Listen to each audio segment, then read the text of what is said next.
adik-adik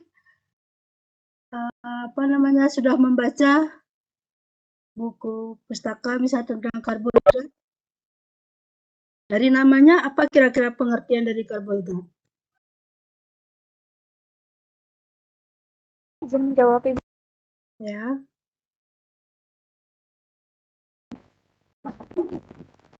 Baik, Bu. Saya Armida Asya Farhani, NIM 2. Setahu saya, karbohidrat itu adalah golongan senyawa kimia yang dimana ini terdiri dari karbon, hidrogen, dan oksigen. Karbon dan apa? Karbon, hidrogen, dan oksigen. Iya. Nah, dilihat dari namanya, jadi karbohidrat adalah suatu senyawa yang terdiri dari unsur karbon, hidrogen, dan juga oksigen. Dari namanya kita sudah tahu ya, karbohidrat. Karbo itu apa? Hidrat itu apa? Nah, kalau dilihat dari unsur penyusunnya seperti yang disebutkan tadi, itu terdiri dari unsur C, H, dan O. Kalau dilihat dari unsur penyusunnya, jadi karbohidrat itu akan termasuk ke golongan senyawa apa?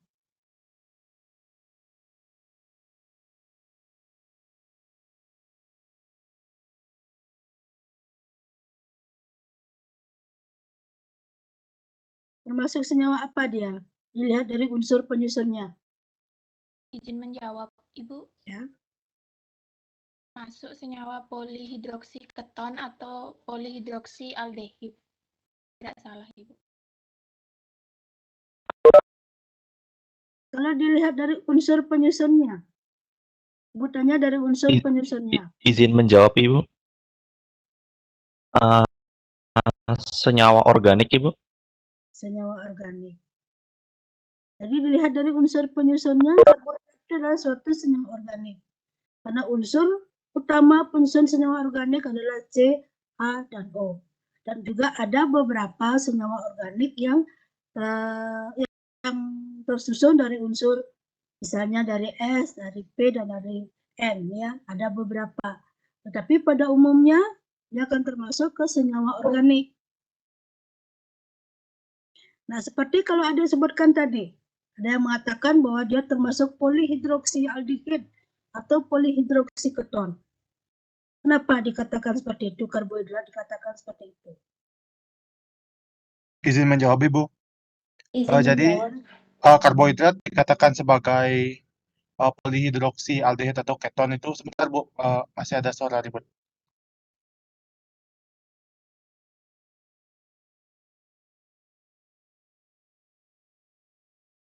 Jadi alasannya itu adalah karena di sana akan terdapat banyak gugus hidroksi, Ibu. Di samping adanya gugus aldehida atau keton pada bagian atas dari struktur karbohidrat, di bagian tengah-tengah sampai di bagian tengah-tengah dari C1, C2, C3, C4 kalau misalkan untuk yang sifatnya glukosa begitu yang memiliki 6 karbon, jadi C1, C2, C3, C4, C5 itu terdapat gugus hidroksi, begitu Ibu. Ya, jadi itu alasannya kenapa karbohidrat juga dikatakan sebagai polihidroksialdehid atau polihidroksiketon, ya. Karena dia dalam strukturnya dia akan memiliki lebih dari 2 gugus hidroksi. Dan di samping itu bahwa karbohidrat itu dia akan memiliki gugus, ada berupa gugus aldehid ataupun gugus keton. Sehingga karbohidrat bisa dikatakan sebagai polihidroksialdehid atau polihidroksiketon. Baik. Nah, nih. Di sini dikatakan karbohidrat adalah senyawa polihidroksialdehid atau polihidroksiketon. Karena karbohidrat mempunyai 2 gugus fungsi, yaitu gugus hidroksil dan gugus keton ataupun aldehid. Ya. Jadi dari adik yang tadi sudah bisa menjawab, sudah bisa memahami kenapa karbohidrat sebagai polihidroksialdehid atau polihidroksiketon. Karena pada strukturnya dia memiliki gugus, bisa memiliki gugus aldehid maupun gugus keton. Dan juga memiliki gugus hidroksil. Lebih dari 2 gugus hidroksil dalam bentuk strukturnya, ya. Nah, karbohidrat kembali dulu di sini karbohidrat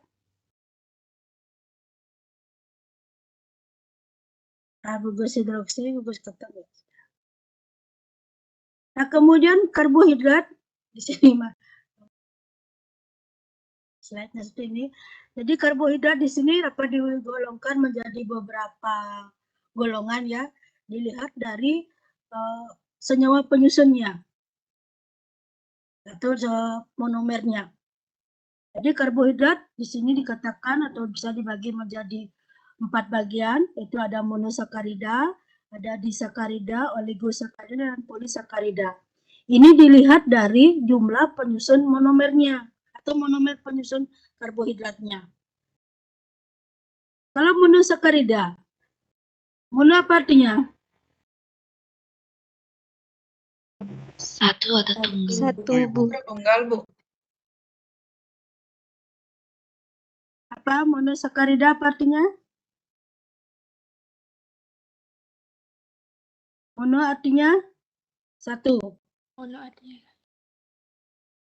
Ya, mono artinya satu. Jadi monosakarida adalah suatu karbohidrat yang tersusun dari satu monomer. Contoh monosakarida apa?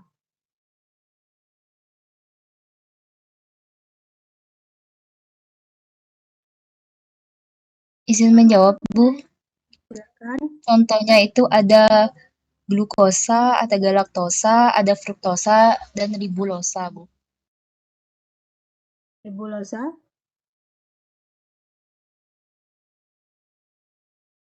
Kalau monosakarida yang umum apa? Dari yang ada disebutkan? Kan di dalam buku-buku pustaka yang umum Glukosa, dikatakan Ibu. Glukosa, Ibu. monosakarida apa? Apa? Ya. Glukosa. Terus apa lagi? Galaktosa, Bu. Dan fruktosa, Bu. Fruktosa, Bu. Apa beda antara glukosa dengan fruktosa? Izin menjawab, Ibu. Silakan. Oke. Sebutan Jadi, ya. perkenalkan nama saya Nikade Unia Pratiwi, NIM 3, Bu. Jadi kan berdasarkan gugus fungsinya itu, monosakarida itu dibedakan menjadi ada aldosa, ada ketosa, Bu. Jadi aldosa ini adalah monosakarida yang mengandung gugus aldehid dan beberapa gugus hidroksil seperti itu, Bu. Contohnya dari aldosa ini salah satunya adalah glukosa. Lalu ada juga ketosa, di mana ini monosakarida yang mengandung gugus keton dan beberapa gugus hidroksil. Nah, contoh dari ketosa ini adalah fruktosa. Jadi yang membedakan antara glukosa dan fruktosa adalah glukosa termasuk ke aldosa, sedangkan fruktosa itu termasuk ke ketosa, Bu. Seperti itu. Terima kasih. Jadi yang membedakan adalah gugus fungsinya ya. Gugus fungsinya yang membedakan di situ adalah gugus aldehid dan gugus keton. Jadi yang ada yang glukosa disebut sebagai aldo. Apa nama lain dari glukosa? Kalau dilihat dari itu, dari jumlah Aldosa, atom karbonnya mungkin dilihat itu disebut senyawa apa? Karena di dalam kimia, nama dari suatu senyawa ada nama trivialnya, ada nama kimianya, kemudian ada nama sistematikanya. Nah, sekarang kalau kita melihat seperti yang disebutkan, aldoheks atau glukosa. Glukosa disebut sebagai aldoheksosa. Ya. Kenapa aldoheksosa?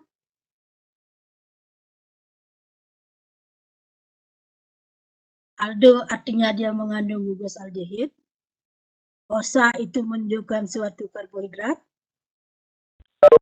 Heksosa menunjukkan apa? Menunjukkan jumlah Ibu, karbonnya, Ibu. menunjukkan gugus jumlah karbonnya sebanyak 6, Bu.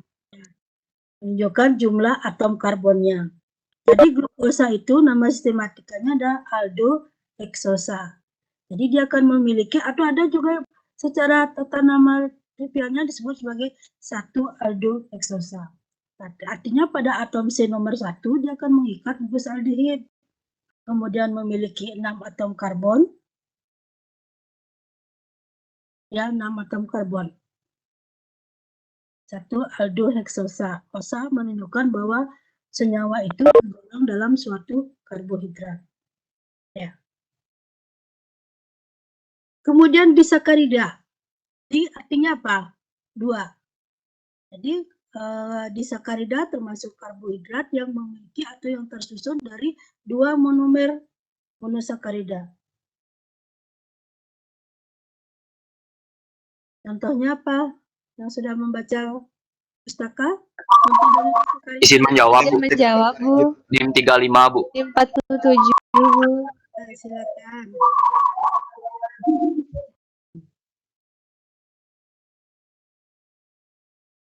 Halo? Izin menjawab, Bu. Silakan. Baik, Bu. Terima kasih atas waktunya. Perkenalkan, saya Adi Suryawati, NIM 47. Jadi, contoh dari disakarida itu ada maltosa, selubiosa, laktosa, dan sukrosa. Itu adalah contoh dari disakarida. Jadi dia akan tersusun dari dua monomer monosakarida. Kemudian ada istilah oligosakarida.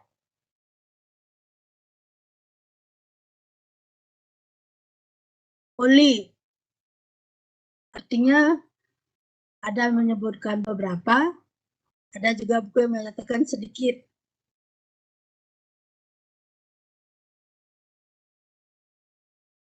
Ya, jadi di sini oligosakarida adalah suatu karbohidrat yang tersusun dari 3 hingga 8 satuan monosakarida.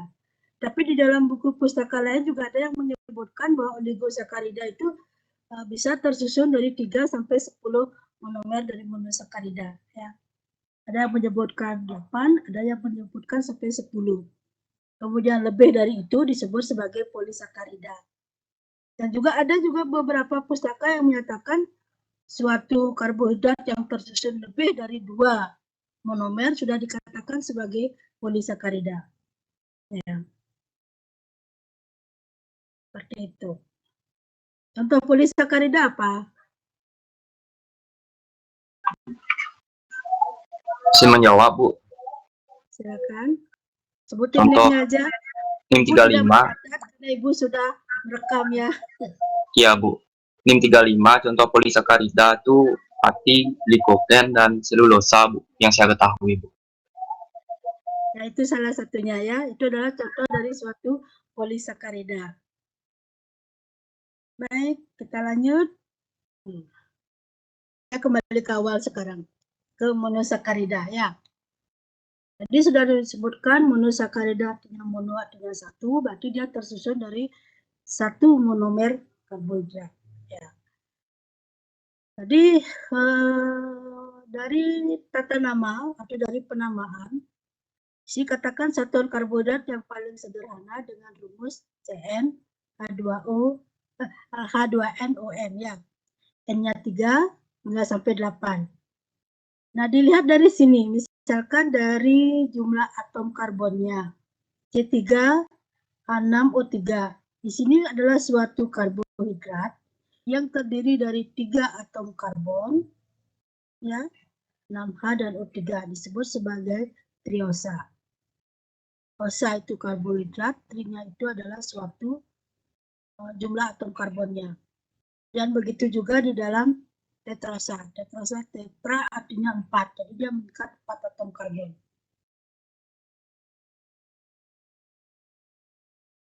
Kemudian kalau melihat dari ini, apakah dia aldehid? Apakah dia mungkin gugus aldehid atau keton? Gimana cara kita mengetahuinya sekarang?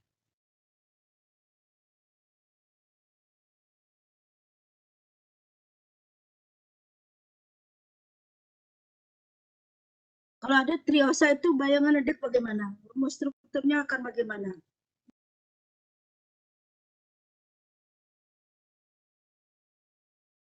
Izin menjawab, Ibu. Ya. Jadi kalau di bayangan saya, jika dia merupakan triosa, berarti kan di sana ada 3 karbon.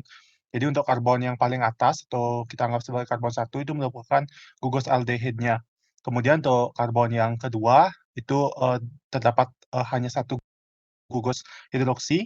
Kemudian karbon yang paling bawah itu CH2OH. Seingat saya seperti itu, Ibu, strukturnya. Itu adalah struktur dari suatu triosa. Nah, di sini dikatakan macam-macam monosakarida ada multigugus aldosa, berarti adanya gugus aldehid ya. Monosakarida mengandung gugus aldehid. Contohnya adalah gliseraldehid. Gliseraldehid. Udah kebayang struktur gliseraldehid? Seperti yang disebutkan tadi ya. Jadi pada gugus atasnya, pada atom C1-nya, dia akan mengandung gugus aldehid, kemudian pada C2OH dan pada C3-nya adalah CH3OH. Itu adalah suatu gliseraldehid. Juga bisa dikatakan sebagai triosa. Kemudian, nah, ini sekarang. Ini adalah struktur dari suatu gliseraldehid atau triosa. Saya dipusing.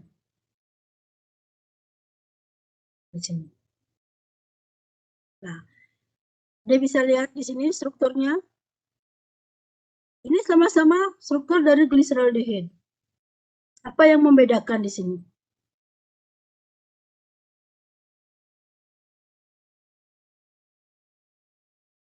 Dari namanya ada istilah D-gliseraldehid.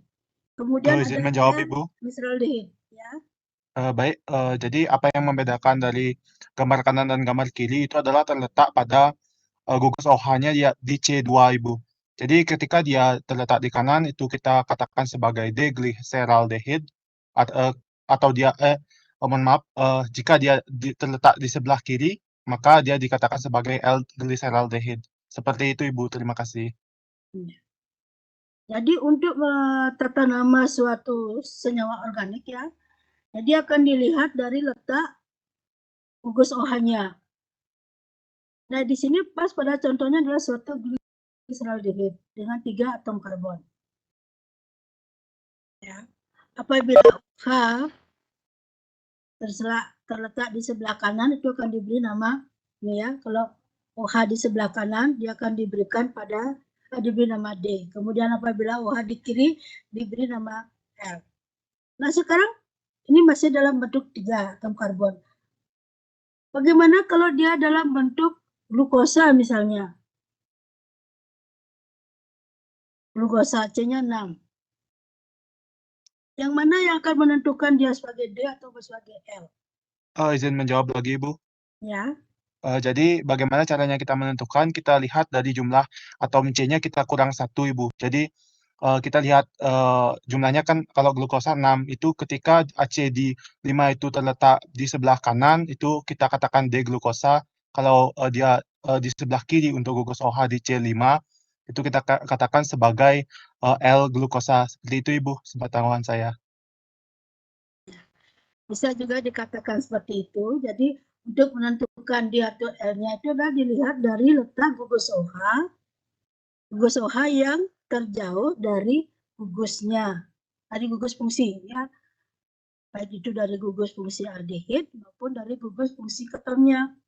Jadi gugus OH yang terjauh dari gugus aldehidnya, dari gugus fungsinya ya. Itu kita cara menentukan apakah dia D atau L. Kalau di sini sudah 3 kan masih bisa kita ini. Baik. Nah, untuk ketosa, monosakarida yang mengandung gugus keton. Contohnya di sini adalah dihidroksiaseton yang memiliki 3 atom karbon. Kalau begini, apakah dia D atau L monosakarida?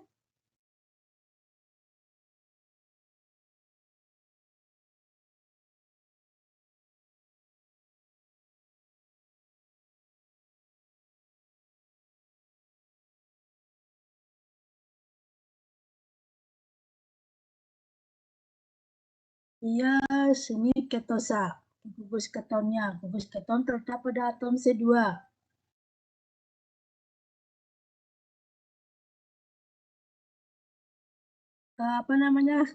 Gambar yang seperti ini ya, gambar strukturnya seperti ini disebut dengan proyeksi Fischer ya, atau juga disebut dalam struktur lurus.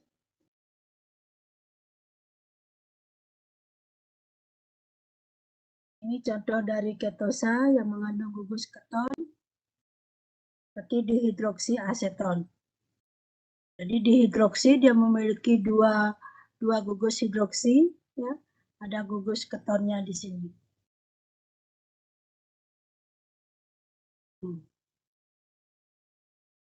Nah, ini adalah namanya cara penamaan suatu monosakarida, apakah dia D atau L. Seperti ada disebutkan tadi ya, sudah ada yang menjawab tadi.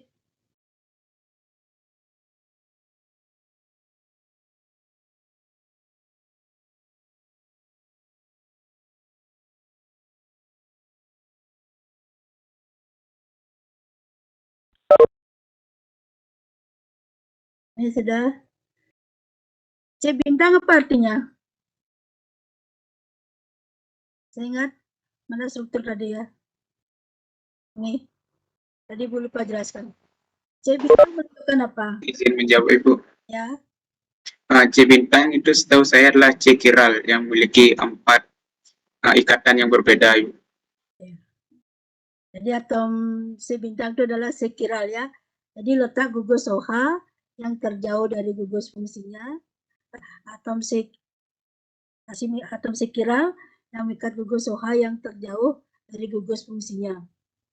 Apakah dia di kanan disebut D, apabila dia di kiri disebut dengan L. Seperti ini tadi.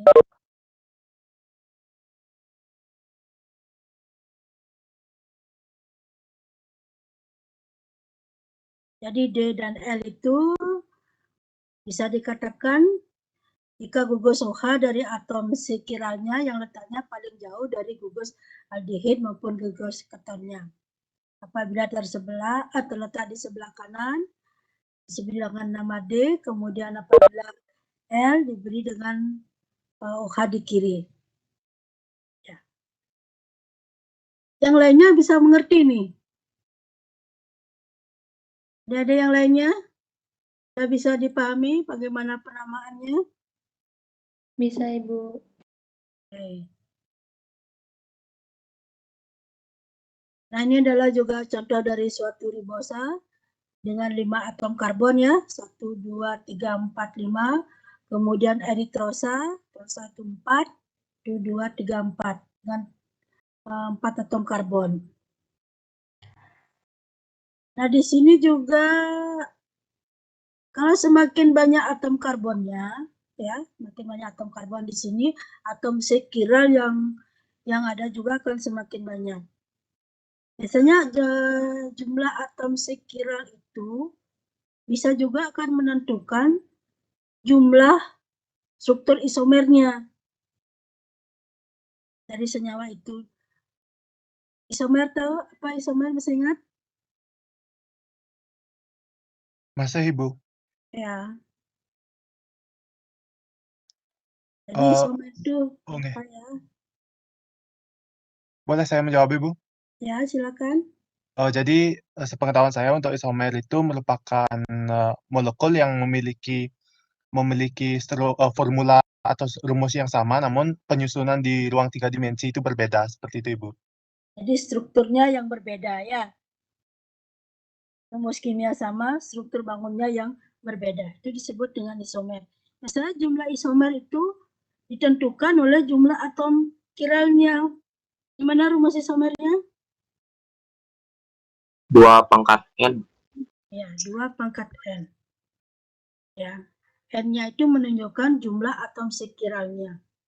Kalau dia memiliki 3 atom sekiral, berarti 2 pangkat 3.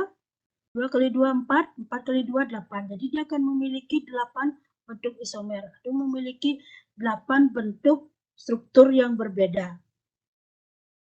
Dari satu rumus kimia. Itu ya. Oke, adik-adik masih ingat. Nah, ini adalah contoh dari beberapa struktur isomer ya. Dari eritrosa, kemudian ada ribosa 5 atom karbon, kemudian ada glukosa. Ada 8, ini masih ada lagi ya. Tidak Ibu gambarkan semuanya jenis-jenis isomernya. Hanya beberapa saja. Yang jelas isomernya itu adalah 2 pangkat N. Nah, ini contoh turunan dari D-ketosa. Dan nggak usah ini lagi disebutin. Nah, ini adalah suatu eksosa atau suatu monosakarida yang paling banyak ada di alam ya, berupa karbohidrat yaitu glukosa dengan rumus struktur seperti ini. Ini rumus strukturnya, ini glukosa, ini galaktosa, hanya apa namanya, perbedaan pada letak gugus OH-nya. Gugus OH pada atom C berapa dia berbeda? Bisa dilihat di sini monomer-monomernya. Terus terang aja Ibu juga kalau menggambarkan sih bisa menggambarkan strukturnya, tapi kadang-kadang nama gininya juga tidak begitu ingat. Ya. Namanya di sini. Jadi kalau strukturnya berbeda, namanya juga akan berbeda ya. Padahal rumus kimianya itu sama, C6H12O6. Dan begitu juga di dalam fruktosa, fruktosa juga bisa dikatakan sebagai D-ketoheksosa. Ya, D-nya karena ini OH-nya ada di kanan, keto karena adanya gugus keton, heksosa karena adanya 6 atom karbon. Heksa itu adalah 6, kemudian osa menunjukkan suatu karbohidrat.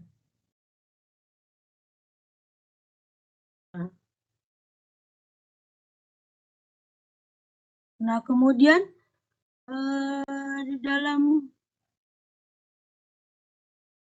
glukosa maupun dalam bentuk fruktosa, dia juga akan bisa membentuk suatu hemiasetal. Hemiasetal apabila dia direaksikan dengan suatu alkohol. Tujuan dari hemiasetal di sini adalah supaya dia bisa membentuk suatu siklis atau membentuk suatu lingkaran dari bentuk fisernya atau dalam bentuk struktur lurusnya. Karena sekarang di dalam daftar pustaka sebagai di perguruan tinggi ya untuk glukosa itu sudah jarang yang menggambarkan strukturnya C6 gitu ya, tapi sudah dalam bentuk siklisnya atau dalam bentuk siklonya. Jadi glukosa akan ditampilkan dalam bentuk lingkarnya. Nah, bentuk lingkar daripada glukosa di situ juga ada 2 bentuk, ada dalam bentuk piran dan juga ada dalam bentuk puran. Nah, untuk bisa membentuk itu, pertama dia harus membentuk hemiasetal dulu. Nah, siapa yang membentuk di mana dia akan membentuk hemiasetal dalam bentuk strukturnya, struktur lurusnya dulu. Di sini dikatakan bahwa yang akan membentuk hemiasetal adalah adanya gugus aldehid dan keton yang dapat bereaksi dengan alkohol. Bentuk suatu hemiasetal atau hemiketa. Sebelum Ibu klik, kira-kira di dalam satu struktur, yang mana dia akan membentuk hemiasetalnya. Jadi sudah dikatakan ada gugus aldehid, bisa juga gugus keton dengan suatu alkohol.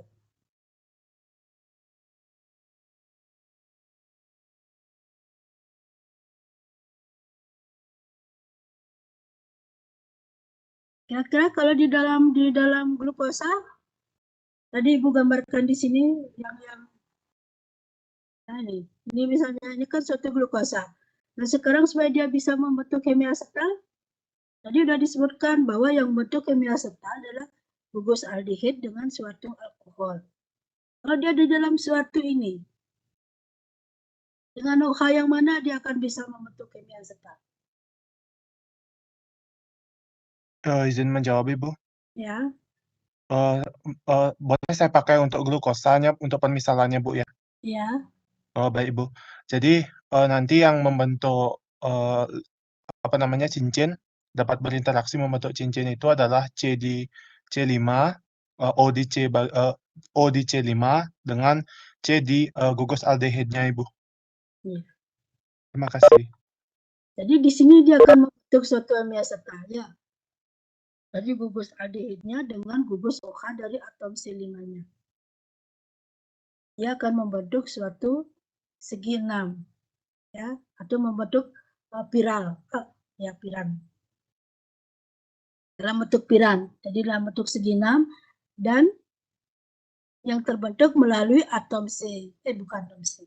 Ya bisa juga dilihat dari C1-nya dengan C5-nya dia akan membentuk suatu siklis. Ya, jadi Ibu gambarkan, perlihatkan gambarnya. Ini dulu perhatikan ya. Untuk dia membentuk kimia asetal adalah gugus aldehid dengan suatu alkohol ya. Dia akan membentuk aldehid di sini. Jadi gugus punya di sini akan mengikat gugus atau apa namanya? Mengikat apa namanya? R-nya itu alkil ya. Jadi senyawa yang lainnya di sini. Nah, kalau untuk keton, gambar. Oke, kita lanjut dulu. Nah, ini pembentukan hemiasetalnya.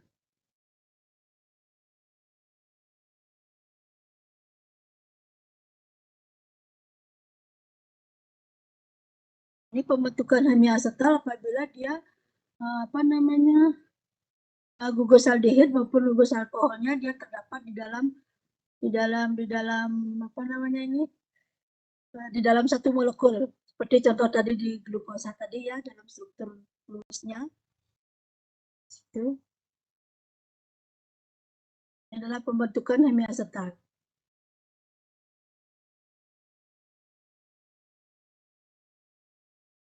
Dua, tiga, empat.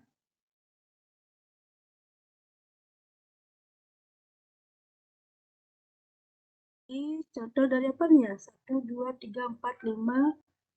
5 berarti penta. Nah, ini sel pentanal di sini.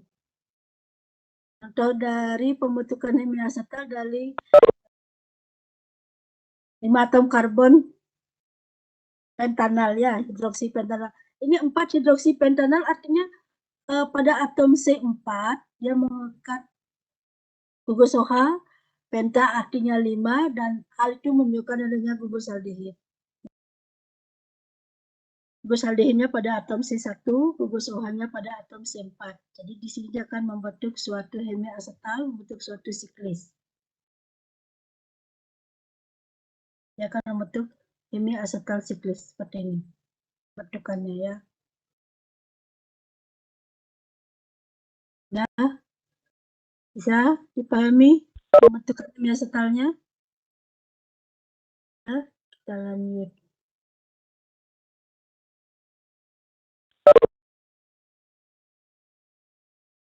Nah, ini baru dicontoh. Nah, di sini untuk suatu monosakarida mempunyai gugus karbonil baik berupa aldehid maupun keton dan gugus hidroksi dalam tiap molekulnya. Oleh karena itu, monosakarida dapat membentuk hemiasetal atau hemiketal yang siklis. Contohnya di sini glukosa. Seperti ada disebutkan tadi, jadi hemiasetalnya dia akan terbentuk dari atom C1 dengan atom C5. Gugus OH dari atom C5-nya. Ya. Yang jelas dari gugus aldehid maupun ketonnya dengan gugus OH itu yang akan membentuk hemiasetalnya. Atau dia akan membentuk siklisnya.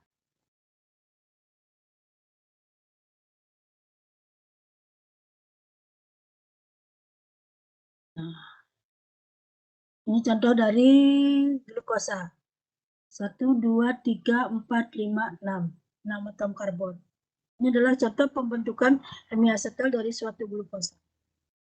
Ini gugus OH pada atom C5, dia akan berikatan dengan gugus A dari aldehidnya di sini. Dia akan membentuk suatu siklis.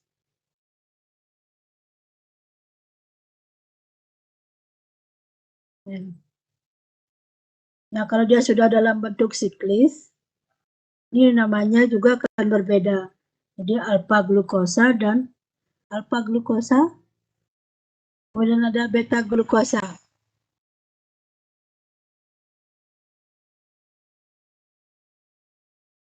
Kira-kira apa yang membedakan alpha dan beta glukosanya di situ? Izin menjawab, Bu. Ya. Sepengetahuan saya, jika dia berbentuk cincin, Bu, yang membedakan alfa dengan beta itu terlihat dari gugus OH yang terikat pada karbon nomor 1. Jika gugus OH yang terikat pada karbon nomor 1 itu berada di bawah cincin, maka dia disebut dengan alfa. Kemudian kalau di atas cincin dia disebut dengan beta, Bu. Itu kalau dia berbentuk cincin seperti itu, Bu. Kalau dalam proyeksi ini bisa dilihat juga, Bu, perbedaannya. Kita bisa lihat C yang diberi tanda bintang tersebut berbeda posisi OH-nya, Bu. Seperti itu, Bu. Ya, jadi pada atom C1 ya, kalau OH-nya di kanan, dalam bentuk siklisnya dia akan menghadap ke bawah dengan nama alfa. Kalau dia di kiri, dalam bentuk siklisnya dia akan berada ke atas dengan nama beta. Seperti itu ya. Itu cara mengingatnya. Beda dengan yang dalam bentuk Fishernya. Itu dilihat dari gugus OH yang terjauh dari atom C anumerik atau yang terjauh dari gugus fungsinya. Oke. Dah. Nah, ini dalam bentuk apa ya? Nah, gambar tulisnya.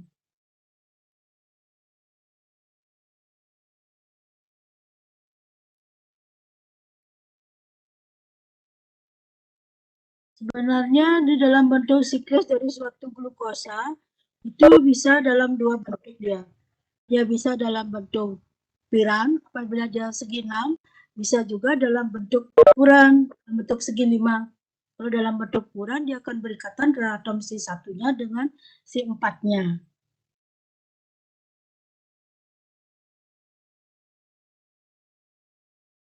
Ini struktur siklis. Ini aja dulu lanjut ya. Struktur siklis dari monosakarida itu pada glukosa yang bentuk kimia status siklisnya terbentuk antara gugus aldehid pada atom C1 dengan gugus OH pada atom C5-nya. Sehingga membentuk C6, cincin 6 yang stabil. Seperti gambar tadi ya. Udah ya tadi. Gambarnya ini dari glukosa. Nih. Dalam bentuk siklisnya ini juga disebut dalam bentuk siklis, dalam struktur Howard ya. Dalam bentuk lingkarnya atau dalam bentuk siklisnya. Ini dilihat. Ini OH. Yang pertama di kanan, dia akan ke bawah dengan nama alfa. Kemudian OH yang di kiri, dalam bentuk siklisnya dia akan ke atas dengan nama beta. Dan bentuk struktur seperti ini disebut sebagai bentuk Howard. Nah, dalam bentuk siklisnya ini, selain dalam bentuk Howard, mungkin di buku-buku yang adik baca daftar pustaka, juga ada disebutkan sebagai dalam bentuk biduk, ada juga dalam bentuk kuda. Itu sama-sama dalam bentuk siklis, cuman gambar bentuknya aja yang berbeda. Ibu tidak tampilkan di sini. Ada bentuk kuda, ada juga dalam bentuk biduk. Biduk seperti apa namanya? Seperti kapal laut gitu ya. Jenis bentuk siklis dari suatu senyawa. Kembali dulu ke sini. Nah, di dalam bentuk siklis kimia asetalnya di sini, atom karbon C1 dia akan bersifat chiral, ya. Ingat itu. Kemudian karbon anumeriknya sehingga akan memberikan dua kemungkinan struktur isomer. Apakah dia di glukosa, apakah dia beta di glukosa.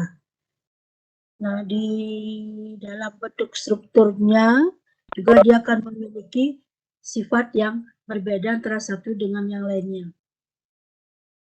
Nah, ini ada beberapa sifat fisik dari glukosa, berupa kristal, kemudian melting point-nya sekian. Ini harus saya sebutkan ya, jadi bisa baca nanti. Nah, kemudian stereokimia monosakarida. Stereokimia artinya bentuk daripada atau bentuk 3 dimensi atau bentuk strukturnya. Di sini ada bentuk struktur seperti yang disebutkan tadi, ada proyeksi Fisher, kemudian ada struktur Howard, dan ada juga konformasi kursi atau bidung atau kudaya situ. Kalau Fisher itu ada dalam dalam rantai lurusnya. Kalau sudah Howard itu sudah dalam bentuk lingkar. Kemudian konformasi ada dalam bentuk kursi, ada juga dalam bentuk bidung. Atau apa namanya disebutkan dalam bentuk kuda ada. Ya.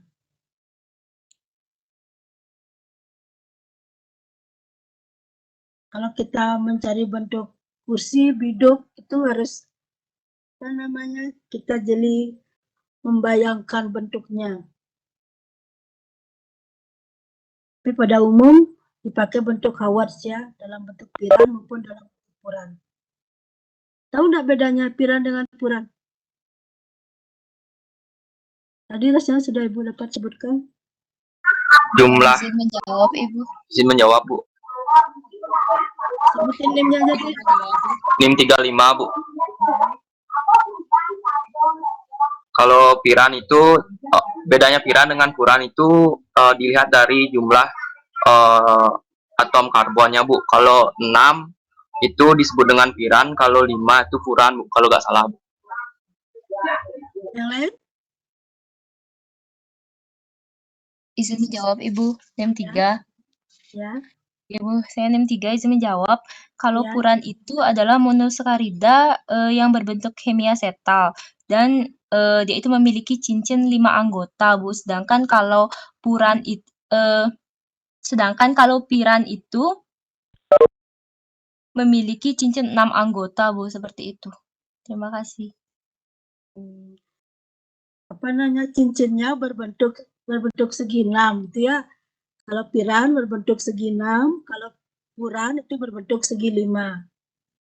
Cincinnya berbentuk segi 5 kan? Segi 5. Kalau 6 kayak bensena, segi 6 dia. Kalau puran segi 5. Saya membayangkan nanti ada memberikan gambarnya. Itu membedakan piran dan puran. Piran segi 6,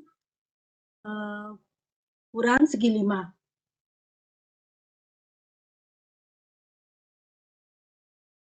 Dalam bentuk piran ya, segi 6.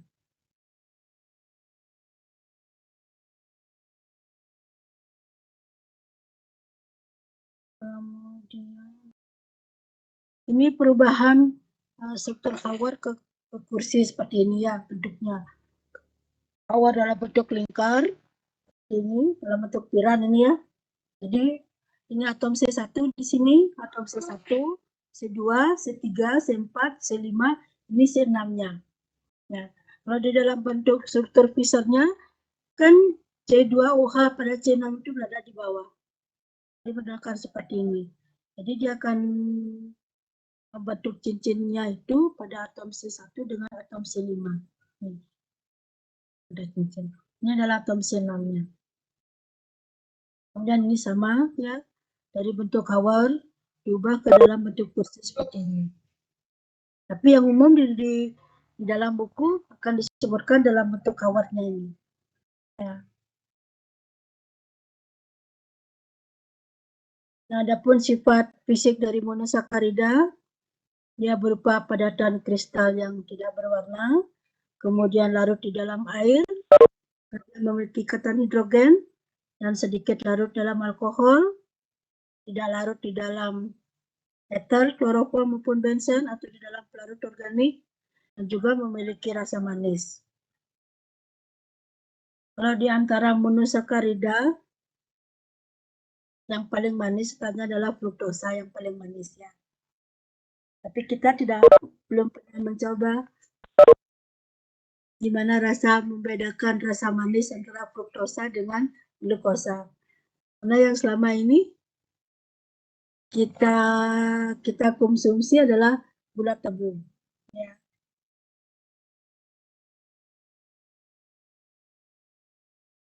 Lanjut.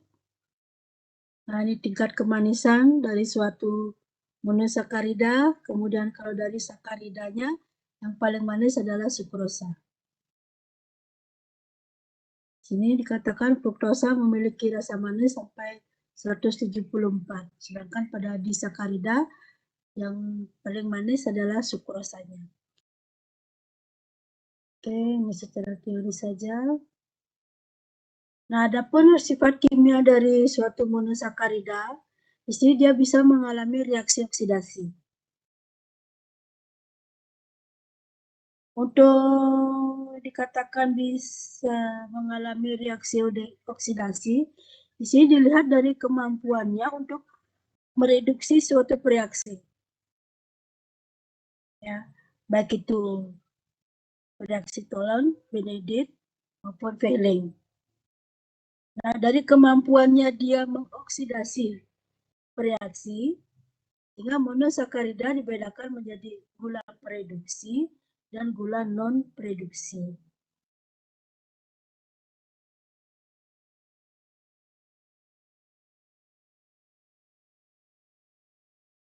Disebut sebagai gula prereduksi dan gula non-prereduksi. Kalau dari sini kira-kira mana ya?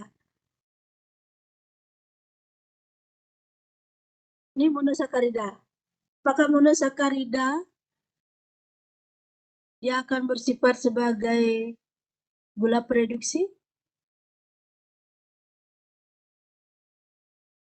Pengertian prereduksi apa dulu ya?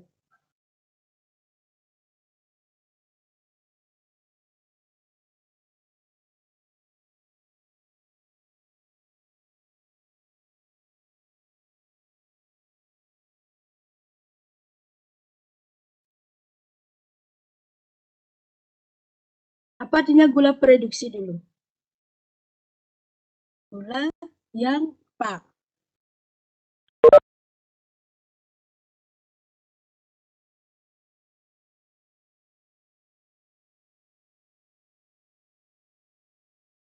Izin menjawab, Ibu. Izin menjawab, Ibu.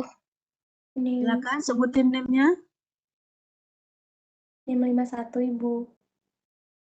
Ya. Izin menjawab, kalau untuk gula prereduksi itu dia itu gula yang dapat mereduksi, namanya gula prereduksi, jadi dia dapat mereduksi senyawa-senyawa penerima elektron seperti itu. Yang saya ketahui itu contohnya kalau tidak salah glukosa dan fruktosa, Ibu. Iya. Jadi dia akan dapat di mana dia akan mereduksinya. Pada bagian mana dia akan mereduksi dari bagian senyawa itu.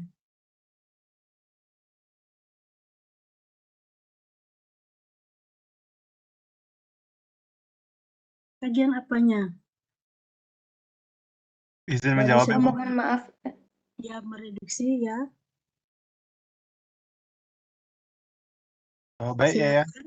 silakan. Sebutin name-nya, Dek. Oh, saya Bu ya.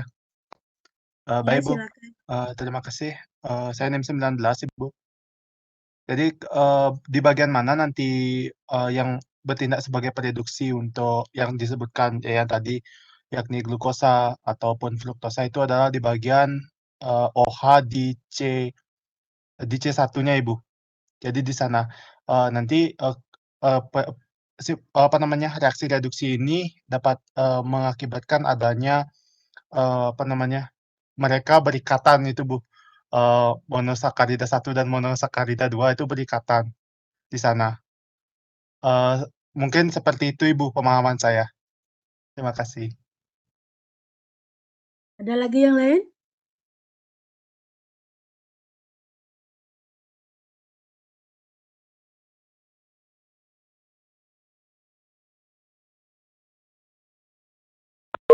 Tadi menyebutkan yang tereduksi pada atom C1 ya. Bukan? Adik bilang ya.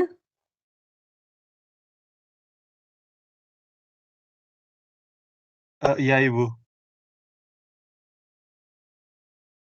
Pada atom C1 itu ada apa? Apa yang terkandung di situ? Ada gugus hidroksinya Ibu. Disebut gugus apa? Ya Ibu. Bagaimana Ibu? Gugus hidroksi. Pada atom C1. Aldehid, Bu. Ya, gugus aldehid.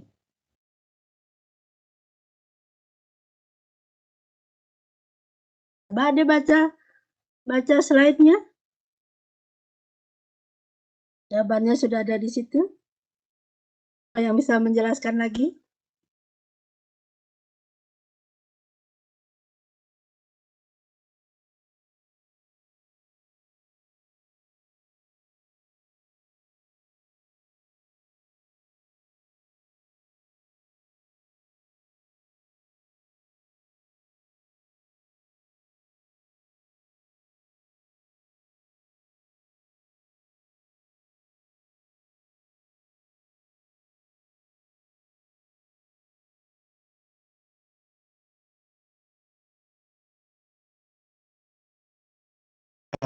Izin memperbaiki, Bu. Ya. Mungkin berarti untuk jika dia sebelumnya masih berupa aldehid, berarti kan di sana ada ikatan lengkap 2 untuk O-nya, Ibu. Jadi ketika dia mengalami reduksi di sana ada apa namanya? Ada pertambahan proton berupa atom hidrogen sehingga menjadi karboksilat. Mungkin seperti itu, Ibu ya? Ya, boleh Mohon kita maaf, Ibu, apabila salah. ya, kita belajar. Masuk juga.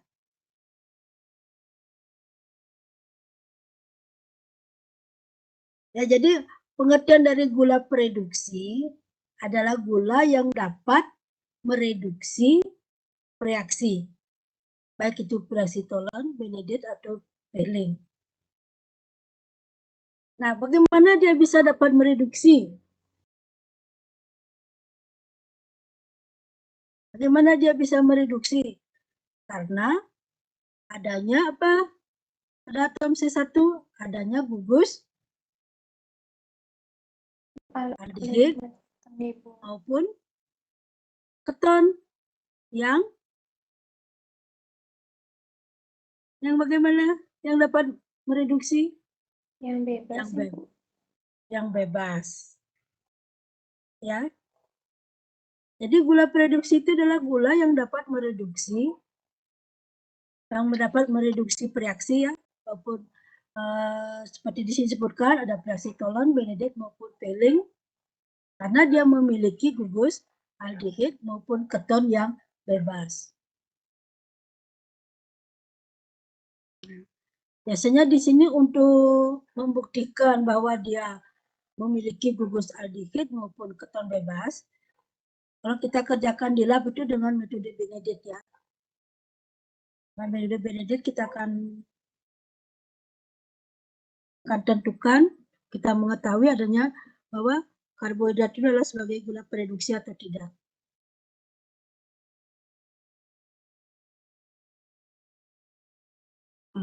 Ini mana dan adanya reaksi kemampuan monosakarida untuk mereduksi reaksi-reaksi tersebut di atas didasarkan pada adanya gugus aldehid maupun gugus hidroksiketon yang bebas. Di mana dengan adanya reaksi tersebut, gugus aldehid maupun hidroksiketon akan teroksidasi membentuk karboksilat. Jadi gugus karboksilat jadi dari gugus aldehidnya dari CO hanya akan berubah menjadi gugus COOH. Nah, jadi akan membentuk menjadi karboksilat. Jadi dari COH menjadi COOH. Ya. Strukturnya ini ada yang. Nah, ini nih gambarnya. Apa namanya?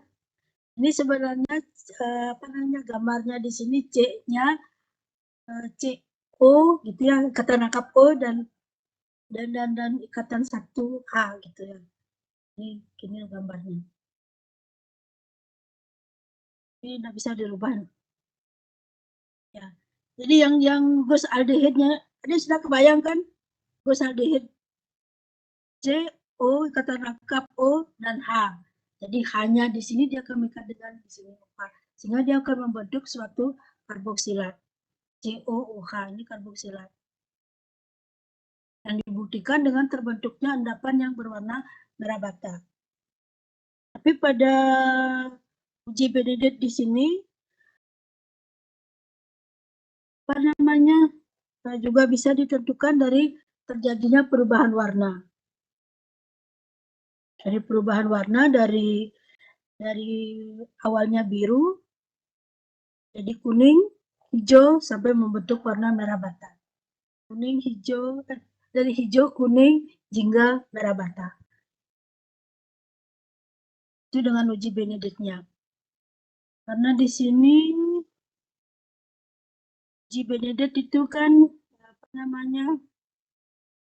campuran dari natrium karbonat dan natrium sitrat kemudian ditambahkan dengan kupri sulfat. Jadi Benedict itu dengan CuSO4-nya dia akan memberikan warna biru. Kemudian apabila direaksikan dengan monosakarida, dalam hal ini adalah monosakarida glukosa atau fruktosa, dia akan terjadi perubahan warna dan membentuk endapan. Itu menunjukkan adanya gula reduksi. Oke. Nah ini dengan reaksi Benedict, karena di dalam reaksi Benedict ada CuSO4-nya di kupinya, sehingga dia membentuk endapan merah bata dari Cu2O-nya.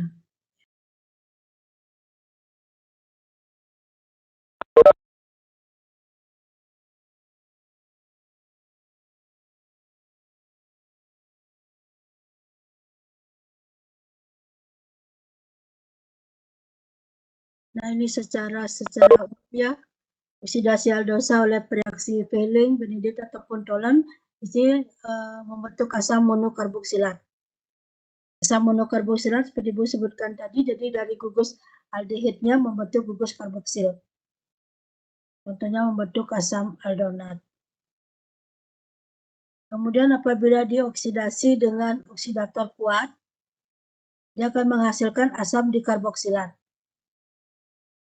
Nah, gugus mana yang akan membentuk dikarboksilat?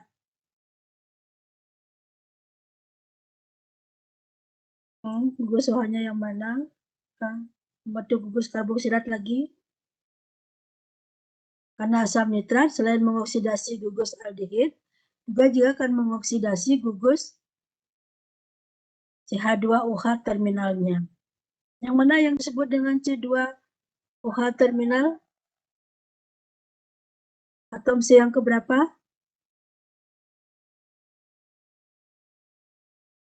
Ke-6, Bu. Ke-6. Ya. Jadi atom C yang ke-6 yang akan membentuk suatu karboksil atau membentuk karboksilat COOH ya pada atom C2OH terminal. Itu pada atom C6. Jadi suatu glukosa suatu monosakarida atau glukosa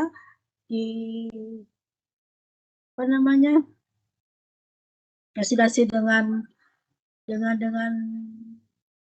asam kuat seperti asam nitrat, dia akan membentuk senyawa dikarboksilat, yaitu pada atom gugus aldehidnya dan juga pada atom C terminalnya. Kemudian bentuk strukturnya dan ada di sini ya. Nah, ini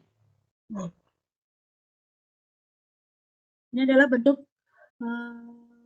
dikarboksilat dari suatu monosakarida dengan oksidasi dengan asam nitrat pekat. Ini dia akan berubah gugus aldehidnya dan juga pada atom C terminalnya. Ya. Kemudian kalau dengan reaksi Tolen itu sama dengan reaksi Benedict, dia hanya yang akan teroksidasi hanya pada gugus aldehidnya membentuk suatu karboksil. Tapi kalau dengan reaksi Tolen, sini akan membentuk endapan cermin perak yang endapan yang berwarna putih. Ya.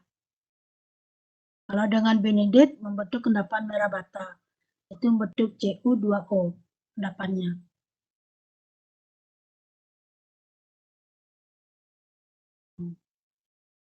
Sini.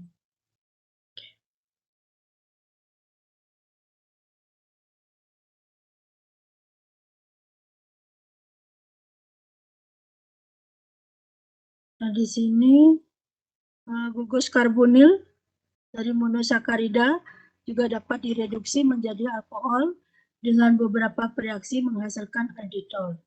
Karena direaksikan dengan alkohol, jadi dia gimana ya?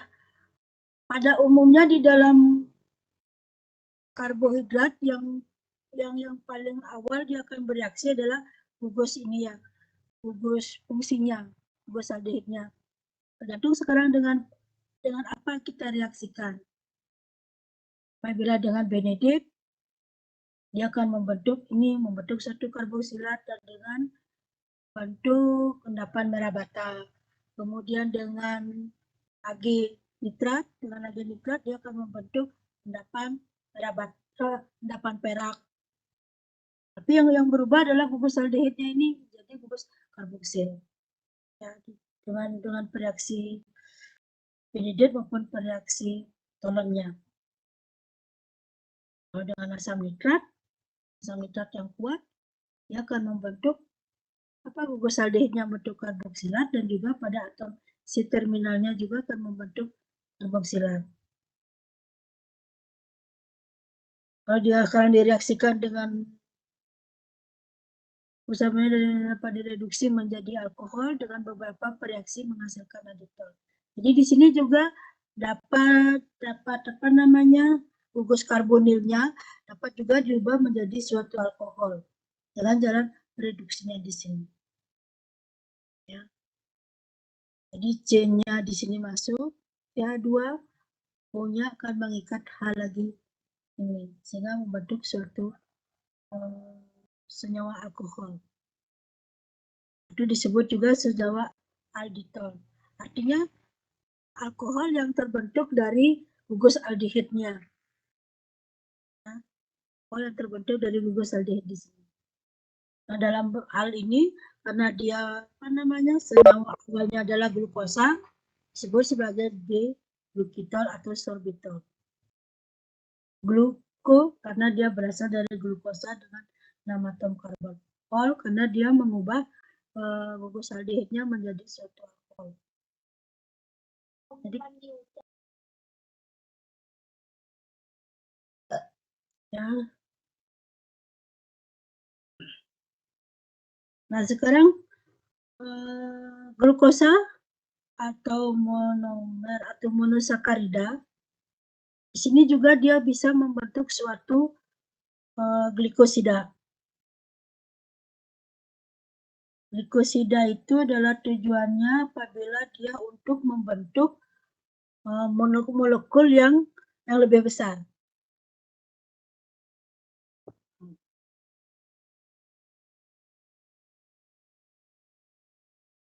Jadi di sini reaksi monosakarida dari dalam bentuk hemiasetalnya atau hemiketal siklisnya dengan satu molekul alkohol, ya, dengan contohnya di sini dengan metanol, dia akan membentuk asetal. Nah, pada reaksi ini gugus OH pada atom C numeriknya di sini, ya, gugus OH-nya ini pada atom C numerik digantikan oleh gugus OR. Ini CH3-nya ini adalah gugus alkil atau R ya dari alkohol. Jadi H-nya ini H pada atom sianumerik akan digantikan oleh R-nya ini. R dari senyawa alkoholnya. Ini bisa berupa etanol, bisa juga ini kan metanol, bisa berupa metanol, bisa berupa etanol. Tergantung di sini. Jadi R-nya ini akan masuk di sini menggantikan H-nya ini.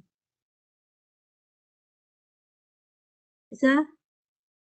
Seperti ini. Nah, dilanjutkan seperti ini. Jadi hanya ini pada bentuk kawat dari glukosa dalam bentuk segi 6 ini atau ini piranosa ya dalam bentuk piran. Hanya ini digantikan oleh gugus alkilnya membentuk CH3. Di sini dia akan membentuk suatu ikatan glikosida. ikatan inilah yang nanti akan bisa berikatan satu monomer dengan monomer yang lainnya membentuk monomer yang lebih besar. Lalu ikatan glikosidanya ini.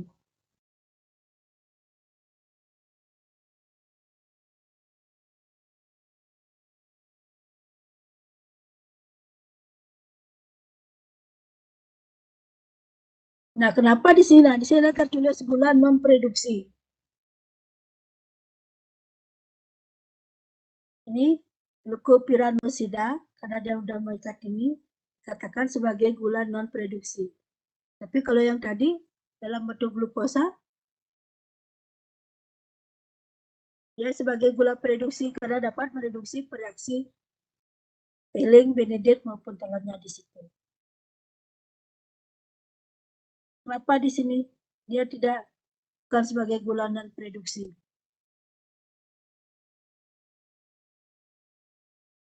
Nah, yang bisa kira-kira? Jadi gula produksi adalah glukosa atau monokarbohidrat atau monosakarida yang titik-titik karena memiliki apa? Ini yang sekarang dia dalam bentuk metil beta deglukopiranosa atau dalam bentuk struktur seperti itu dia bukan sebagai gula non produksi. Karena apa?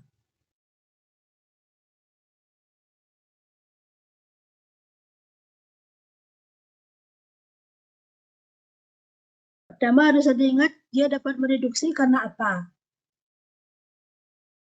Sin menjawab, Bu. Ya.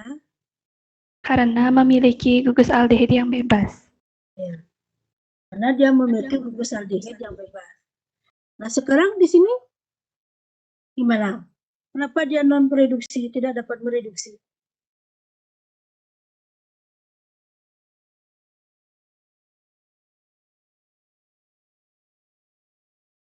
Kenapa pada atom C1 ada gugus apa? Izin menjawab, Ibu. Ya. Karena OH-nya yang tak bebas tadi sudah berikatan dengan metilnya, Ibu. CH3-nya itu. Karena dia sudah berikatan, jadi dia tidak memiliki lagi gugus aldehid yang bebas. Karena dia sudah berikatan dengan R-nya, atau dengan gugus alkilnya. Ya, nih karena dia sudah berikatan, jadi dia tidak memiliki gugus yang bebas lagi. Tuh. Karena sudah ini berikatan dengan gugus R-nya.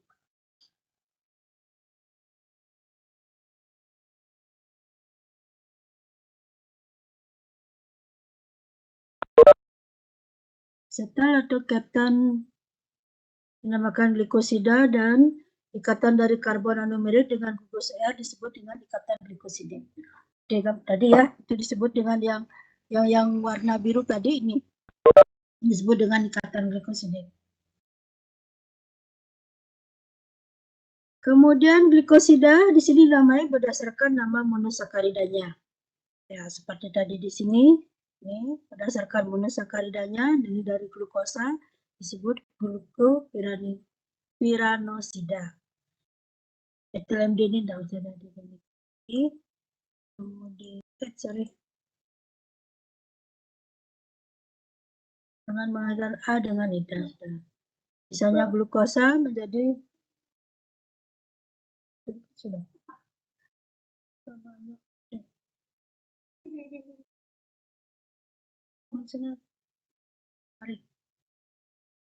Ya, jadi misalnya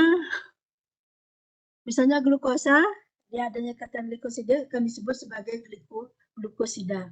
Jadi adanya ikatan glikosidanya ini karena berasal dari glukosa.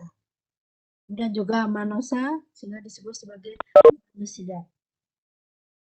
Ya ini tidak begitu gini dah, tidak begitu penting untuk penamaannya. Nah sekarang disakarida. Disakarida tadi sudah ada menyebutkan adalah karbohidrat yang terdiri dari dua satuan monosakarida. Dua monosakarida dihubungkan dengan ikatan glikosidik antara atom C anumerik dari satu unit monosakarida dengan gugus OH dari unit monosakarida yang lainnya. Nih, sudah dipahami ini?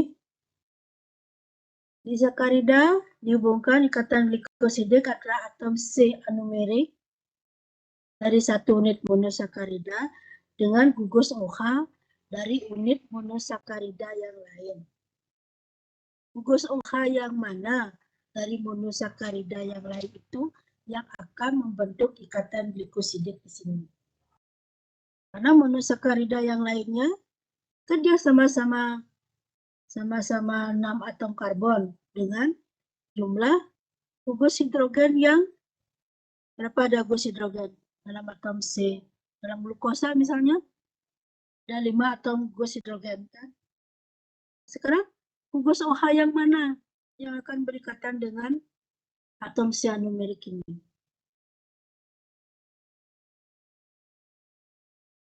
Ya, lanjut aja. Beberapa disakarida yang paling banyak dijumpai ada laktosa, selubiosa, laktosa, dan sukrosa. Ini yang perlu Anda pikirkan, yang poin kedua.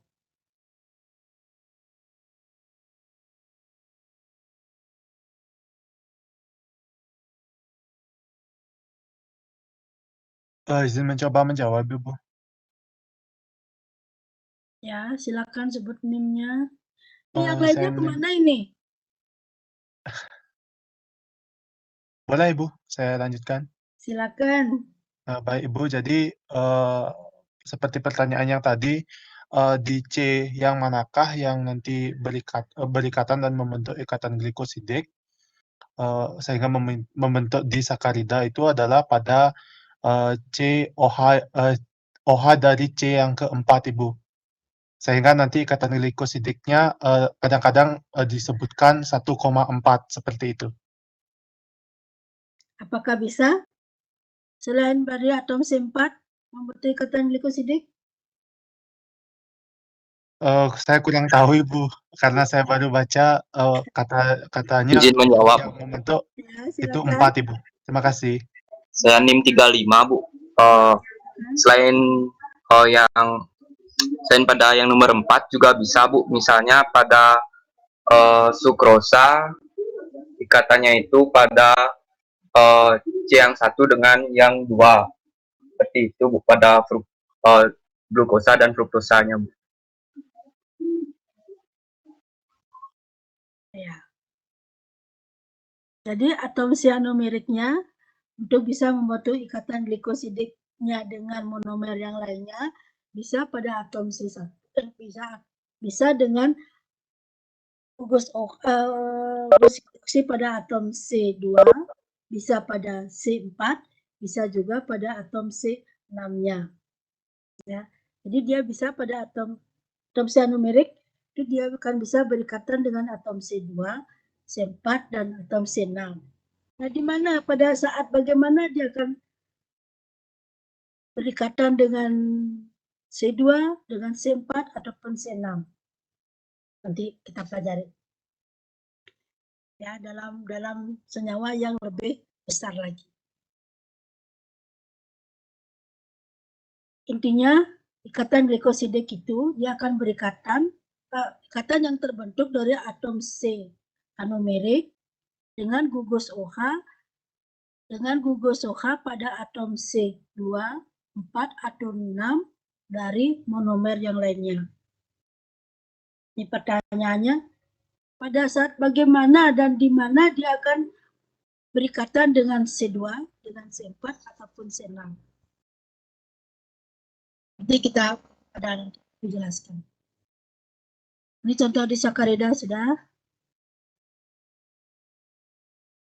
Nah, ini jenis disakarida ya. Selubiosa itu terbentuk dari 2 monomer glukosa, maltosa juga 2 monomer glukosa, sedangkan sukrosa dari glukosa dan fruktosa, laktosa dari glukosa dan galaktosa. Ya. Untuk strukturnya ini ya, perlu diingat begitu. Yang perlu diingat adalah selubiosa terbentuk dari 2 glukosa, maltosa 2 glukosa, sukrosa, glukosa, dan fruktosa. Kemudian laktosa dari glukosa dengan galaktosa. Itu yang perlu adik ingat ya.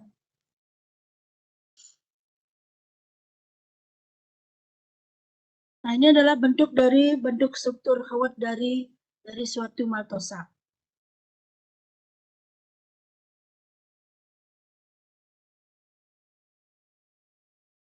Kalau sudah dari dua monomer sakarida, dia akan berikatan membentuk ikatan membentuk senyawa yang lebih besar melalui ikatan glikosidik di dalam karbohidrat ya. Kalau di dalam protein, masih ingat enggak? Atau dalam dalam protein itu kan sudah suatu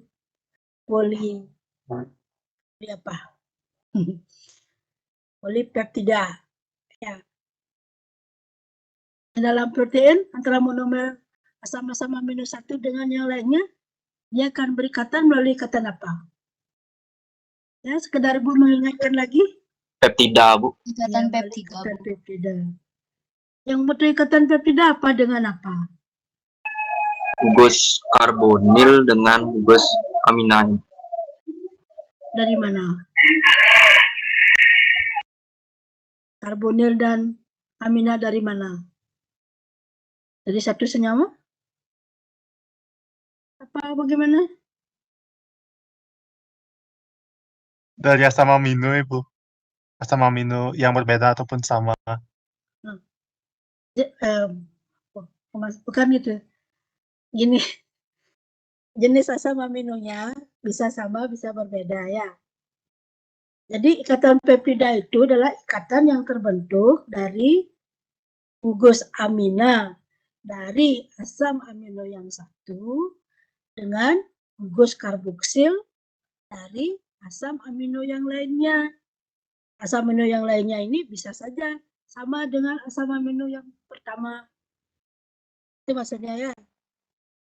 Bukan dari asam amino itu kan memiliki dua gugus fungsi.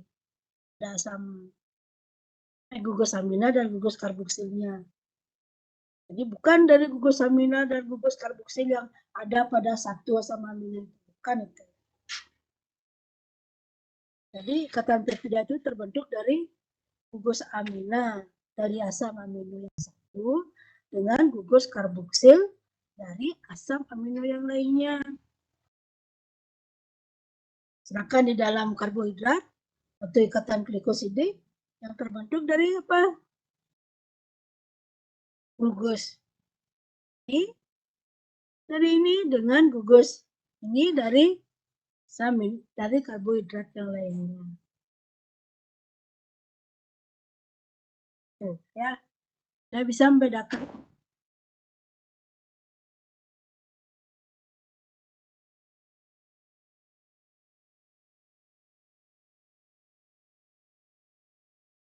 Maltosa. Nah, ini adalah gugus struktur dari maltosa ya. Dia memiliki ikatan glikosid. Ini dia akan berikatan pada atom C1 ya. Ini satu dengan atom C4 dari monosakarida yang lainnya.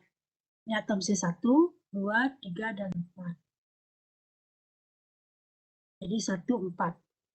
Jadi ikatan yang akan terbentuk pada 1, 4 glikosidik.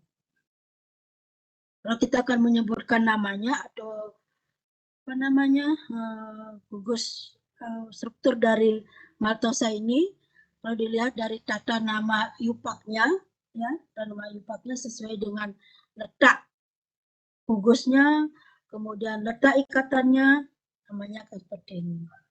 Jadi 4O alfa D glukopiranosil. Artinya dia gugus apa namanya monomer yang satunya adalah suatu glukosa dengan bentuk piran, biasanya. Kemudian dia glukosa awalnya adalah OH-nya di kanan, kemudian dalam bentuk pirannya dia OH-nya akan ke bawah dengan nama alfa, kemudian dia akan membentuk ikatan O-nya pada atom C nomor 4. Gitu. Ini penamaannya ya. Tapi kita tidak usah memberikan nama IUPAC-nya atau nama sistematikanya, kita akan memakai nama bakunya saja. Ya. Seperti ini maltosa, seperti ini. Tidak usah ini lagi. Ruwet.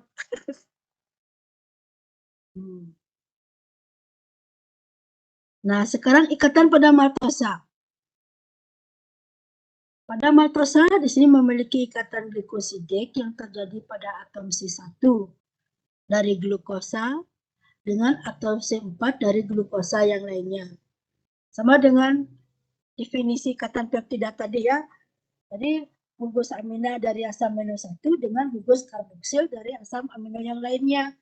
Kalau di sini dari atom C1 dari glukosa dengan atom C4 dari glukosa yang lainnya.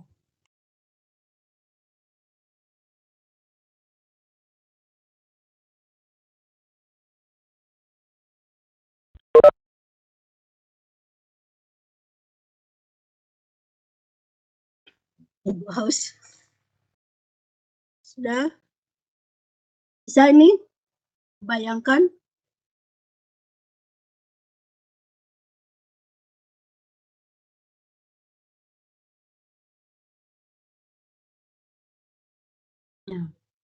Nah, di sini juga dikatakan bahwa karbon anumerik di unit glukosa sebelah kanan, ya, sebelah kanan, yang kedua ya, sebelah kanan pada maltosa yang ini, nih ya. Nah, di sini lebih apa namanya? Lebih enak melihatnya yang ini ya. Gugus yang ini udah lihat sekarang. Nih, karbon anumerik, nah, atau karbon C1 di unit glukosa sebelah kanan pada maltosa, ditunjukkan tadi dalam bentuk kemi asetal. Ya, dalam bentuk kemi asetalnya. Berarti dalam bentuk dalam bentuk OH masih ya. Nah, sehingga akan dapat berkesetimbangan dengan struktur terbuka. Artinya dia masih masih bisa bereaksi dengan zat yang lainnya, artinya. Sehingga akan dapat berkesetimbangan dengan struktur terbuka. Oleh karena itu, maltosa dapat bereaksi dengan reaksi Tollon, Behling maupun dengan reaksi Benedict. Artinya pada maltosa itu dia akan memiliki atom C1 adalah gugus apa? Gugus aldehidnya yang masih terbuka. Artinya dia masih bisa bereaksi dengan yang lainnya. Sehingga dikatakan dia memiliki gugus aldehid yang bebas.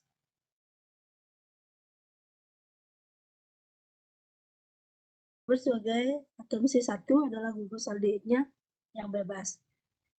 Di sini struktur terbuka artinya masih bisa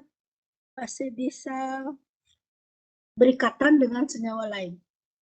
Kalau dia bisa berikatan berarti dia masih bebas ya. Nah, di dalam pola reduksi artinya kan suatu monosakarida atau karbohidrat yang memiliki gugus aldehid maupun keton yang bebas. Kalau dia sudah memiliki gugus itu yang bebas, dia akan bisa bereaksi dengan reaksi lain. Itu. Bisa dipahami? Ini bentuk struktur dari selubiosa seperti ini strukturnya. Ini tidak Ibu jelaskan lagi, cukup satu aja. Kemudian ada laktosa, ini strukturnya, ini struktur dari laktosa. Ini selalu pada atom C4. Ya, 1,4 di dalam disakarida.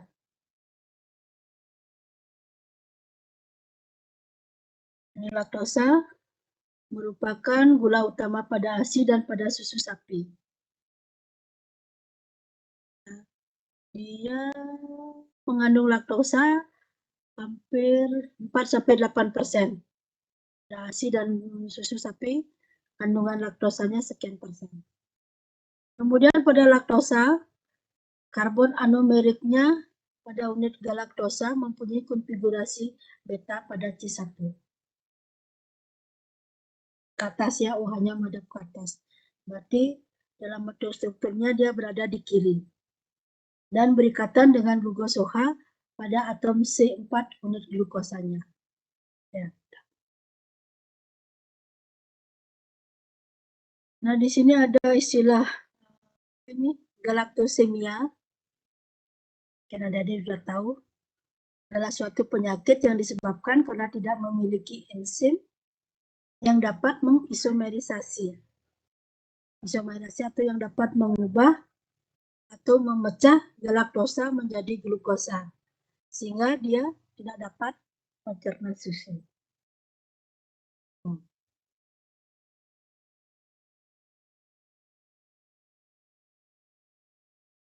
Tidak bisa, karena laktosa ini kan terdiri dari glukosa dengan galaktosa. Nah, dia membentuk laktosa, tetapi dia di sini tidak memiliki enzim yang dapat mengubah galaktosanya. Ya, tidak dapat mengubah galaktosanya menjadi glukosa. Sehingga dia tidak dapat mencerna susu.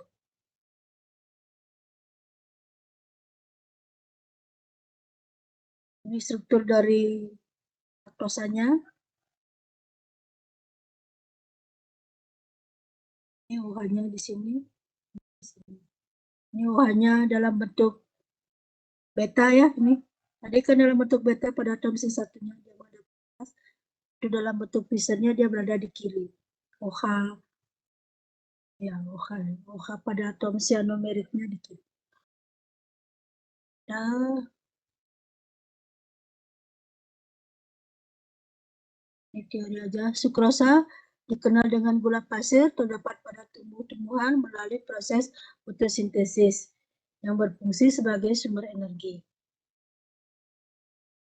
Kemudian pada sukrosa, kedua karbon anomerik, nih, perhatikan di sini, pada sukrosa, kedua karbon anomerik pada kedua unit monosakaridanya terlibat dalam ikatan glikosidik.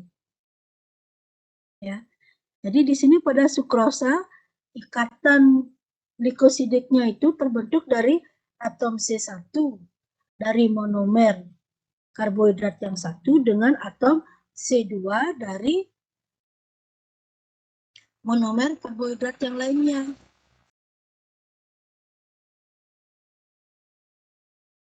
Terjadi antara C1 pada unit glukosa dan C2 pada unit fruktosanya. Sehingga dia tidak mempunyai gugus hemiasetat. Jadi dia tidak memiliki gugus hemiasetat, dia tidak memiliki gugus R,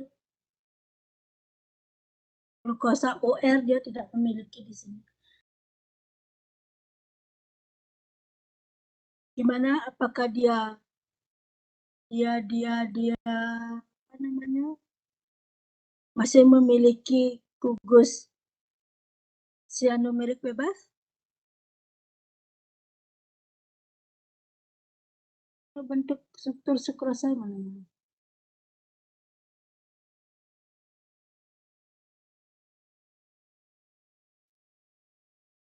Ini bentuk sukrosa. Glukosa di sini. Ini glukosa yang satunya, glukosa. Glukosanya di sini dalam bentuk piram, segi 6. Kemudian fruktosanya dalam bentuk segi 5, apa tadi? Dalam bentuk furan. Nah, di sini dia membentuk ikatan glikosidiknya dari atom C anomerik dari monomer yang satu dengan atom C2 di monomer yang lainnya. Di sini dia akan membentuk ikatan.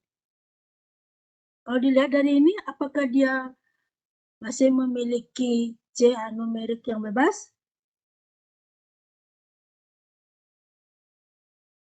Atau apakah dia memiliki gugus aldehid maupun keton yang bebas di dalam sukrosa?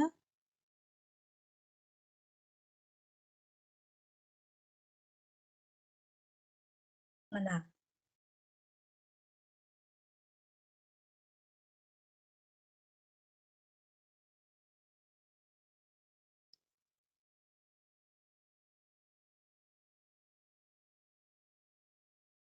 Nah, dilihat dari strukturnya di sini, apakah sukrosa masih memiliki gugus yang bebas? Gugus aldehid maupun keton yang bebas?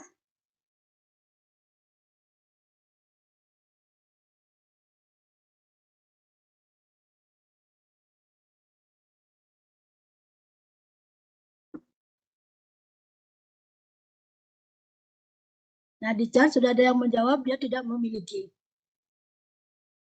Katakan tidak memiliki gugus aldehid maupun keton yang bebas. Nah, kalau dia sudah tidak memiliki gugus ini yang bebas, bagaimana hubungannya dengan apa namanya, reaksi?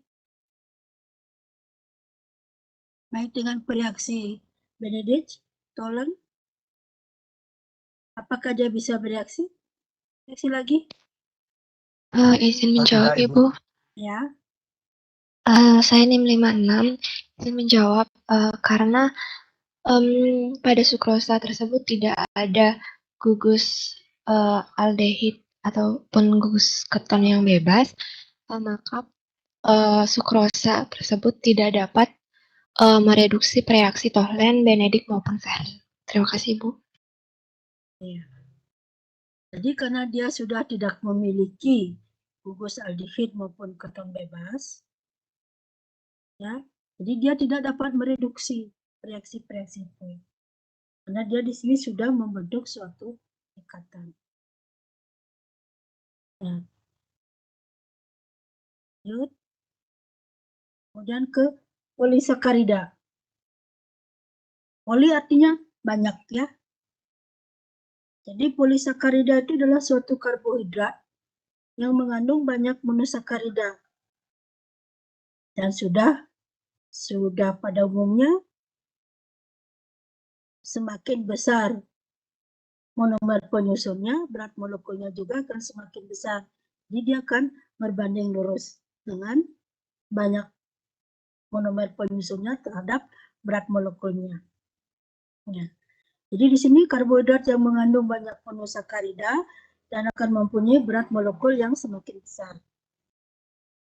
Nah, hidrolisis polisakarida secara sempurna, dia akan menghasilkan satu jenis monosakarida. Tapi di sini perlu juga diketahui bahwa di dalam polisakarida untuk menjadi atau untuk menghasilkan atau mengalami hidrolisis sempurna itu akan terjadi secara bertahap.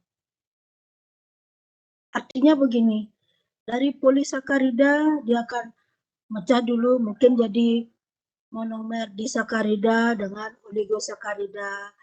Kemudian setelah itu bisa pecah lagi yang disakarida baru menjadi monomernya yang lebih kecil, kemudian oligosakarida menjadi monomer disakarida. Nah, setelah itu barulah dia sampai menjadi monomer yang paling kecil.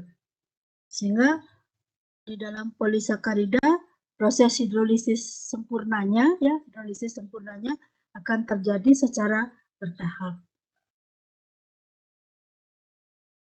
Kemudian unit monosakarida dapat dihubungkan secara linier atau dapat bercabang. Ya. Jadi unit monosakarida di dalam polisakaridanya di sini dia bisa berhubung atau bisa berikatan antara monomer satu dengan yang lainnya, bisa secara linier maupun di dalam bentuk percabangan. Ya. Biasanya secara teori sih dari sekian 1 sampai 25 monomer penyusunnya baru dia akan membentuk suatu percabangan. Nah, di sini diberikan contoh dari polisakarida, ada berupa pati dan juga berupa glikogen. Ya, pati, glikogen. Pati biasanya terdapat di mana? Pada tumbuhan, Bu. Pada tumbuhan. Biasanya paling banyak pada bagian apa? Pada ubinya, Ibu. Ya, pada ubi juga iya, pada batang juga iya, pada daun juga iya, pada buah juga iya, tetapi dalam porsi yang berbeda. Ya. Kemudian peti adalah polisakarida yang tersimpan di dalam tumbuhan. Merupakan komponen utama pada biji-bijian, pada umbi-umbian, juga pada jagung dan juga pada beras ya. Ini biji, ini kentang umbi-umbian, jagung juga biji, beras juga biji-bijian. Kemudian pati di sini tersusun dari unit D-glukosa yang dihubungkan oleh ikatan 1,4 glikosidiknya.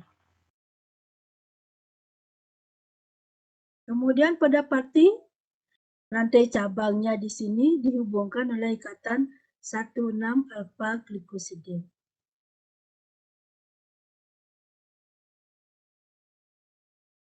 Jadi sudah terjawab pertanyaan yang tadi. Jadi ikatan glikosidik itu bisa terbentuk dari atom C1 dengan 4, C1 dengan 6, dan C1 dengan C2. Tapi di mana dia terbentuk? Nah, ini sudah terjawab. Ya, kalau pada untuk linier, dia akan membentuk pada ikatan 1,4. Kalau pada pati dia membentuk pati karena monomernya banyak, dia akan membentuk percabangan. Dari percabangan itu, lalu dia membentuk ikatan glikosidiknya pada atom C1 dengan atom C6. Sedangkan pada disakarida, ya, bukan disakarida, pada sukrosa,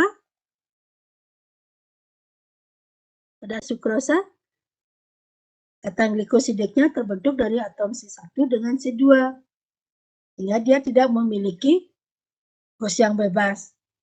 Sehingga tidak dapat mereduksi. Nah, di dalam pati, di mana dia?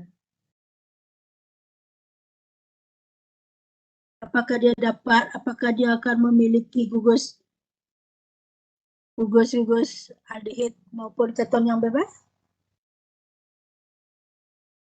Karena di sini dia bisa membentuk ikatan glikosidiknya bisa 1,4, bisa juga pada 1,6 dia percabangan, bisa juga pada 1,2.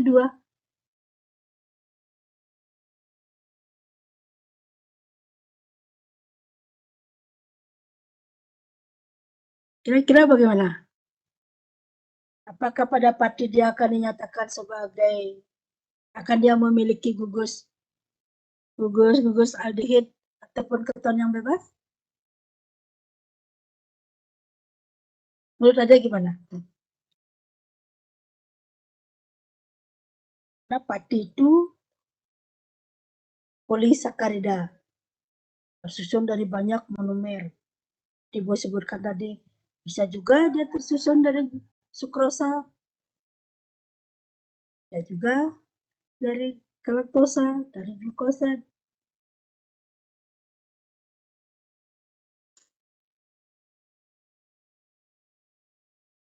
Coba dicari.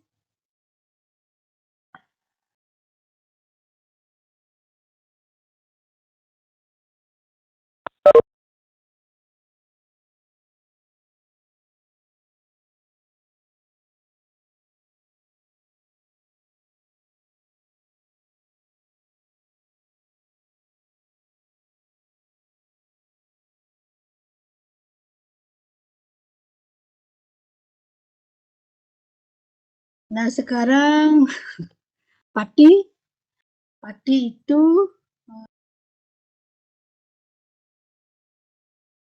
bisa berupa amilosa, bisa juga berupa amilopektin. Ya, di sini pati itu terdiri dari amilosa dan amilopektin dengan jumlah yang berbeda atau dengan konsentrasi yang berbeda. Jadi pada amilosa itu 20% bagian patinya tersusun dari 50 sampai 300 unit glukosa. Sini melalui ikatan 1,4 glikosida. Ya, pada amilosa 1,4 glikosida. Jadi amilosa akan larut di dalam air. Kemudian amilopektin 80% dari pati berupa amilopektin tersusun dari 300 hingga 5.000 unit glukosa melalui ikatan 1,4 glikosidik dan juga 1,6 glikosidik. Ya. Nah, setiap 25 sampai 50 unit glukosa di sini dihubungkan oleh ikatan 1,4. Rantai-rantai tersebut dihubungkan dengan ikatan 1,6 sehingga menghasilkan struktur yang bercabang. Jadi dia di dalam pati setelah 5 sampai 50 unit glukosa baru dia akan membentuk suatu percabangan.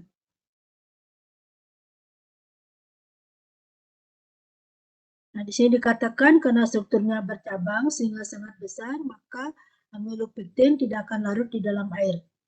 Ini ada bentuk strukturnya mungkin mana ya?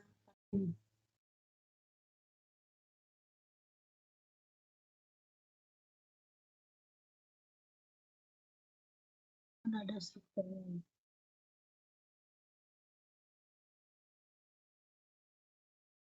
Nah, ada strukturnya di sini. Jadi di dalam pati, dalam bagian amilopektinnya dia tidak akan larut di dalam air. Ya. Nah, contoh pati yang lain ada berupa glikogen, adalah karbohidrat penyimpan energi yang terdapat di hewan. Ya, itu namanya glikogen. Jadi berat molekul glikogen itu masih lebih besar dari pati.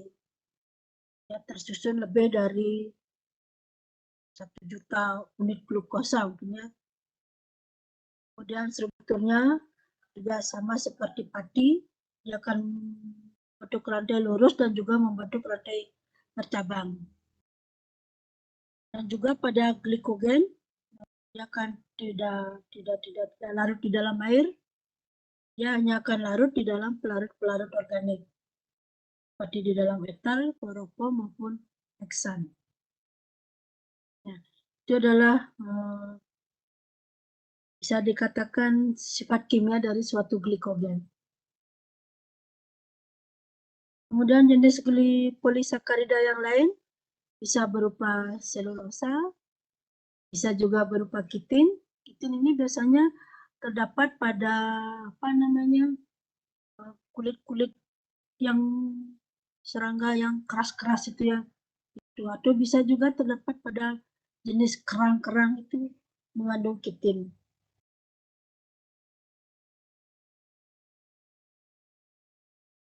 Nah, di sini kitin merupakan polisakarida yang mengandung nitrogen yang membentuk cangkang krustasea dan kerangka luar dari serangga. Dari kitin. Kemudian ada juga pektin, merupakan suatu polimer yang linier, artinya yang lurus dari D-galactoronat melalui ikatan 1,4 glikosida dan biasanya terdapat pada buah-buahan. Ini adalah contoh lain dari polisakarida. Kalau kitin pada pada kulit luar ya, kulit luar yang akan memberikan seperti keras gitu loh. Kemudian juga pektin ini terdapat pada buah-buahan.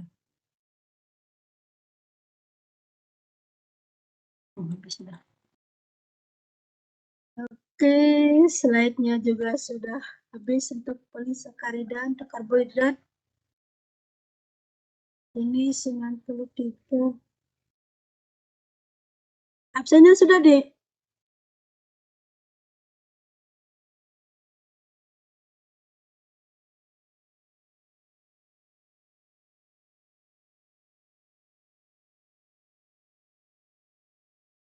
Semua ada.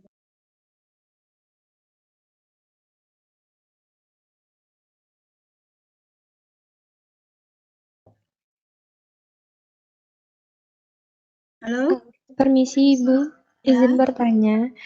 Untuk absennya nanti itu dibuatkan Google Form atau langsung di-record dari Webex nggih, Bu? Nah, biasanya gimana ya? Ibu baru pertama ngasih kuliah nih. Kemarin-kemarin gimana dari